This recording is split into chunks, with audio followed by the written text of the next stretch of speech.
A warning from APRA to the banks. Treasurer, thank you for your time. Now, we have this historic legislation coming through today, $130 billion. It really is one for the history books. But there has been concern from companies with turnover over $1 billion that they have to show a 50% drop in income as opposed to 30% for smaller companies. Is that fair?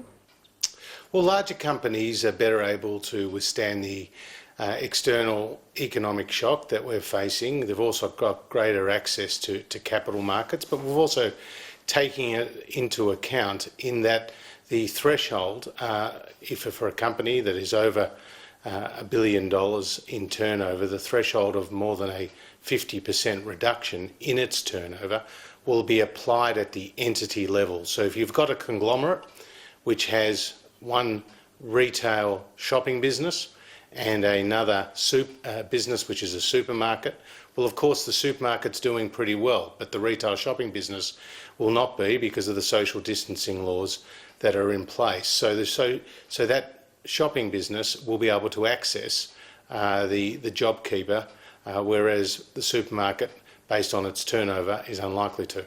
There's a lot of concern casuals are missing out on this if they haven't had that one-year continual relationship with an employer, if they've worked multiple jobs. Also freelancers who might have had lucrative contracts are missing out as well.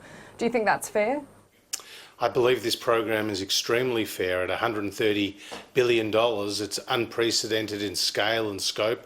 Part-time, full-time workers, sole traders, casuals who have had that continuous relationship with one employer for more than 12 months, which is based on a definition within the Fair Work Act, will all have access to this scheme. Also not-for-profits as well, and many workers are employed in that particular sector. So this is a very substantial wage subsidy scheme at $1,500 a fortnight, a flat payment. It will provide an economic security blanket for millions of Australians. Today is one of the most important days in the history of the Australian Parliament. It's a day we come together to support and save millions of Australian jobs.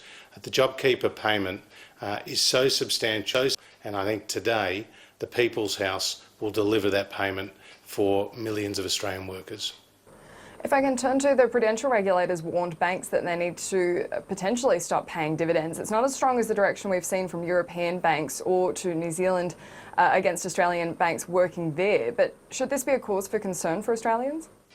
Well, this is guidance provided by the regulator, and ultimately the decision around dividends will be one for the banks. But the regulator has provided pretty strong guidance here, saying that that banks should strongly consider deferring the payment of dividends until there is greater economic certainty. And in the event that a bank does decide to pay a dividend, it should be materially lower than would otherwise be the case. So this will be up to the boards and the management of the particular banks to decide, but I think APRA has provided pretty strong and clear guidance. Would you be disappointed if they did pay those dividends? Look, it's not a decision for me. It will be a decision for the particular banks in question. Can I ask you about the tenancy agreement that came out yesterday from Cabinet? This is supposed to provide guidance for commercial tenancies and landlords in particular. Should the government have forged ahead with this when we don't have a clear direction from the states and territories what they're going to be doing in respect to land tax? Well, the states and territories have made clear that they are going to provide a waiver of land tax. And I think that's going to be welcome. What we do know is that tenants, through no fault of their own, as a result of the health restrictions, have seen either their doors close or their customers coming through those doors significantly reduce. So it's a bit of give and take from both the landlord and the tenant, and the Prime Minister has been able to work through a solution following consultation with the key stakeholders, and of course a decision that was taken by the National Cabinet to put in place this framework, which I think reflects the very difficult times that we're seeing in the retail commercial sector. Why wasn't it spelled out in the Code of Conduct, though? We saw it pretty clearly about what kind of relief that the landlords have to pass on to tenants if they're having trouble with their income. Why wasn't the same requirement put on the state and territory governments to make it proportional? Well, again, I'm sure they'll be providing that level of detail in the period ahead. I've discussed those issues with the state treasurers, and they made it very clear that there will be land tax relief coming the way of landlords. Also, the Prime Minister announced yesterday that as a landlord, the Commonwealth Government will be a model landlord and will provide that rent relief for its tenants, and those tenants range from childcare providers to cafes to other community service providers. So both the Commonwealth and the state governments are also landlords in their own right, and it's important that we provide the relief that tenants need.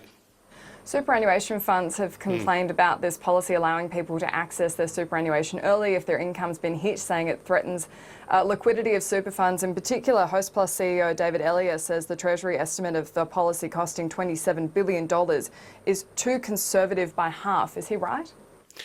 Well, I believe that the policy that we have announced and passed through the Parliament is absolutely the right one for millions of Australians. This is the people's money, and ultimately they need it at times like this.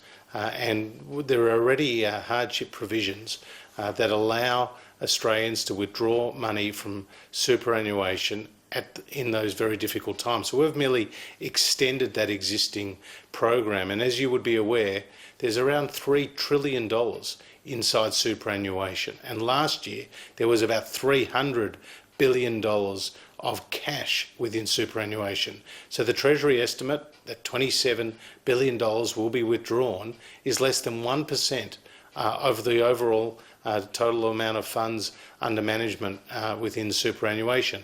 And that Treasury estimate was done before the JobKeeper payment was announced. That's really important because, of course, the JobKeeper payment, the $130 billion program from the federal government, will help support people, keep them in jobs, and indeed probably make it less likely that they withdraw money from their super.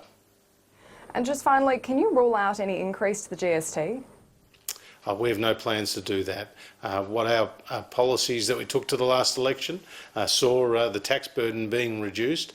We legislated that through the Parliament. That was really important. And I think it's also important for Australians to understand that through our disciplined economic management over the last 6 years, we've brought the books back into balance for the first time in 11 years. That's given Australia the fiscal flexibility to respond during this crisis. We have been able to spend in a much more targeted way and in a much more substantial way than many other countries because we had got our books into shape before this crisis hit. We didn't really foresee, though, this particular event in the economy. I mean, some estimates have us facing $1 trillion in debt once coronavirus has passed through. Surely you would be looking at increasing some kind of taxes to get the budget back into balance at some point, and why wouldn't that include GST? Well, the Prime Minister and I have made it very clear that the spending that we have announced will be in place no longer than it has to be. We do not want that spending in place for a day longer than it has to be. Now, we've prepared the nation for the pandemic and the challenges that we face by saying that it will go for at least 6 months.